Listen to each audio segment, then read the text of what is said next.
Bonjour à tous, bonne fête de Hanouka. Ce fameux rabbin qui est assis chez lui à la maison et il a sur la table une menorah, il y a de 180 ans.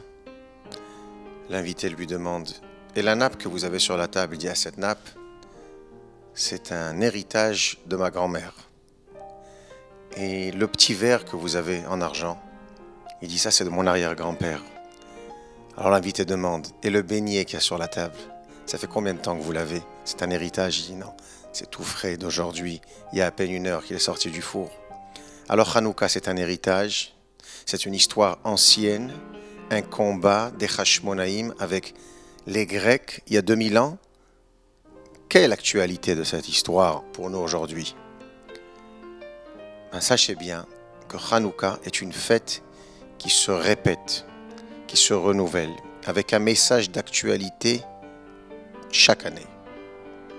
Quel était le but des Grecs en réalité, en cette bataille contre nos ancêtres, les Hashmonaïm, Yehuda, Maccabi? Ils avaient dans leur tête la chose suivante, chers Juifs, faites ce que vous voulez, mais il y a une chose qui nous dérange, arrêtez de croire. Faites tout ce que vous pouvez, mais il faut comprendre ce que vous faites. Ne perdez pas la tête. Si vous ne comprenez pas, ne le faites pas. C'est d'ailleurs la raison, quand ils sont rentrés dans le temple, ils n'ont pas versé l'huile de ces petites bouteilles. Ils l'ont tout simplement touché. Ils l'ont ouvert. Ça veut dire en autre mot, pourquoi ils se sont attaqués à l'huile?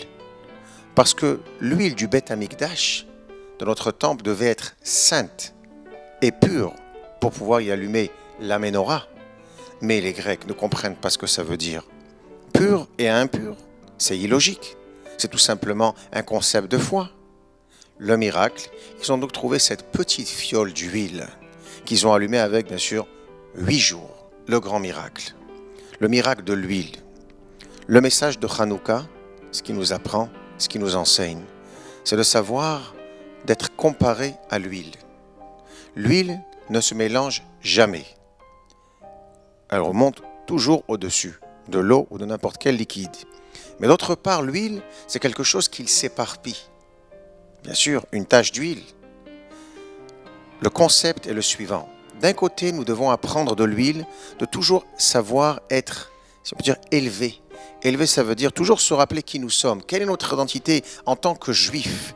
Ne pas perdre cette identité, que le départ de qui nous sommes était cette foi que nous avons eue en Hachem, en Dieu. Cette Torah que nous avons reçue que jusqu'à aujourd'hui.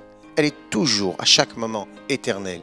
D'autre part, ne pas préserver ces grandes valeurs et cette foi pour soi-même. La transmettre à nos enfants, à notre famille.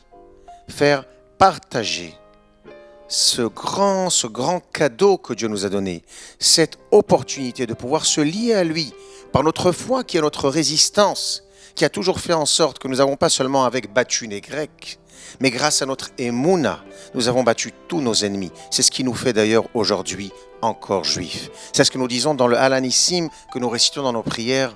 Leur but était tout simplement les Ashkicham Toratecha, de nous faire oublier que la Torah est celle de Dieu.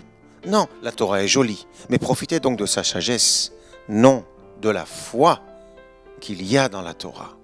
Alors, chers amis, quand on allume ces petites bougies, rappelons-nous que nous allumons notre propre bougie à l'intérieur, cette flamme qui sera toujours éternelle. Chag Sameach.